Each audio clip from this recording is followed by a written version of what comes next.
Inside Out 2 may be the best movie that Pixar has ever released. No, seriously. And there are tons of examples throughout the movie that show exactly why it could be the best. So without further ado, let's talk about it.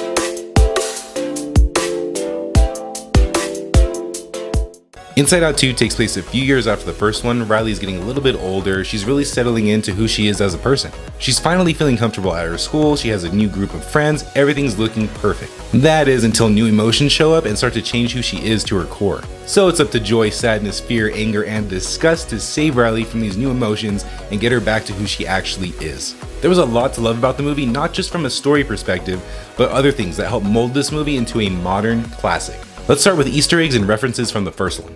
Now you don't have to go see the first Inside Out to understand the second one, but if you did, there's a pretty long list of Easter eggs referencing the first movie.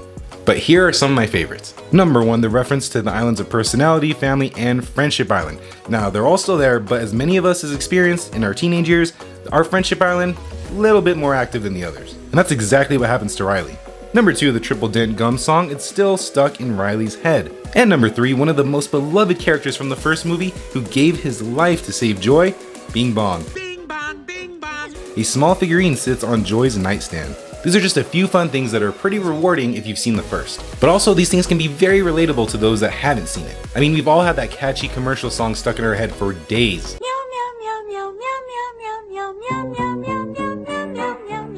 Weeks.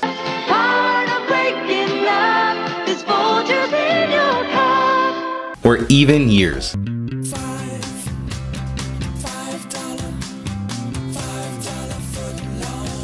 This isn't just a rinse and repeat of the first Inside Out. This is a fresh take on new emotions, but also giving the original 5 emotions time to shine. And we also get to see them work together finally. Pretty much the whole movie, which really was lacking in the first one. It was all about joy and sadness working together to get back. This one has the entire team working together. I never felt like either set of emotions, whether they're the new ones or the old ones, were being ignored or getting too much screen time. Even going further than that, each emotion had a purpose and carried their own weight as the film progresses. Inside Out 2 had a perfect balance of screen time for the new emotions as well as the original 5. And what that does is result in great character development and perfect pacing in my opinion. The first Inside Out film might be one of the most creative movies out there. So as far as the creativity goes, they had a high bar set, and I was really concerned that they wouldn't be able to reach that. But just like classic Pixar movies, they deliver. At one point during the movie, we briefly see inside of one of Riley's friends' minds who's keeping a secret. And we see one of the emotions spilling a cup of tea, which results in the secret being spilled. There were references to video games like Final Fantasy and shows like Blue's Clues throughout the movie being hidden away in Riley's vault, aka the area where secrets are kept. And even going further than that, those characters were animated differently. The video game character looked like a PS1 game coming out in 2000. Very pixelated and didn't move that smooth. Inside Imagination Land, we venture inside the House of Cards and we see that anxiety actually hijacks Riley's imagination. Anxiety slams multiple energy drinks and settles in just to keep Riley and her imagination up all night, just to run through all the possible horrible things that could go wrong in the next few days. Again, something we can all relate to. Not being able to sleep because our minds will not stop racing. Anxiety calls upon tons of new ideas, which causes a brainstorm, where ideas are flying through the sky similar to a rainstorm. Now the first Inside Out was released in 2015, with the second being released last week. That gives us about 9 years between the two. These 9 years gave those 6 to 10-year-old kids time to grow up just like Riley did. Now this is really similar to how a lot of us millennials grew up with Andy in Toy Story, and how we were truly able to relate to Andy as he went off to college and had to get rid of his favorite childhood things. Now technically this is a kid's movie.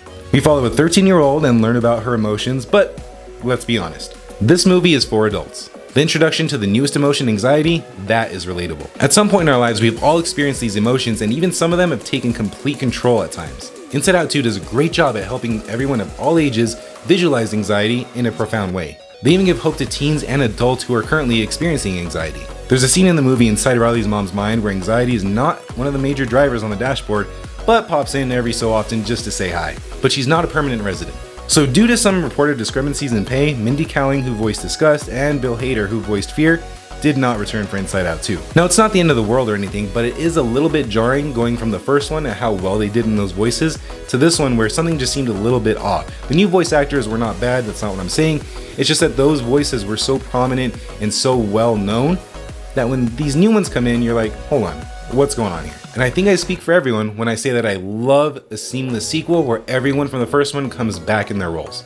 In the movie, Riley and her friends go to a weekend hockey camp, and Riley's hockey coach is one of the most prominent adults in the movie. I actually think she has more screen time than Riley's parents, and I think it would have been really nice to see a scene or two inside of her mind. What emotion is the major driver in her mind? Does she have anxiety or envy present? We don't really know. She's not a major character by any means, but what she thinks of Riley and her opinion of her is huge to what Riley wants to achieve in the movie. Overall, this is an incredible sequel that was even set up at the end of the first movie, and that's one of the greatest parts about this. This doesn't feel like a forced sequel. And we all know that Disney and Pixar's quality kind of been dipping over the last few years. Making a sequel to Inside Out makes sense, and it feels earned because this wasn't rushed out. All the characters and all the emotions got a great amount of screen time. The pacing was perfect, and the story was rewarding.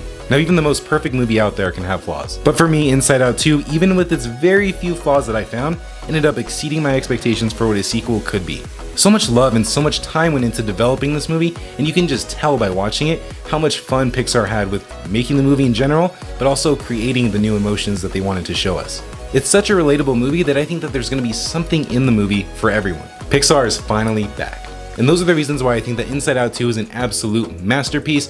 If you've seen the movie, let me know what you thought about it down in the comments. And if you liked the video, consider subscribing to my channel for movie news, reviews, rankings, recaps, and more. Until next time, everybody, see you later.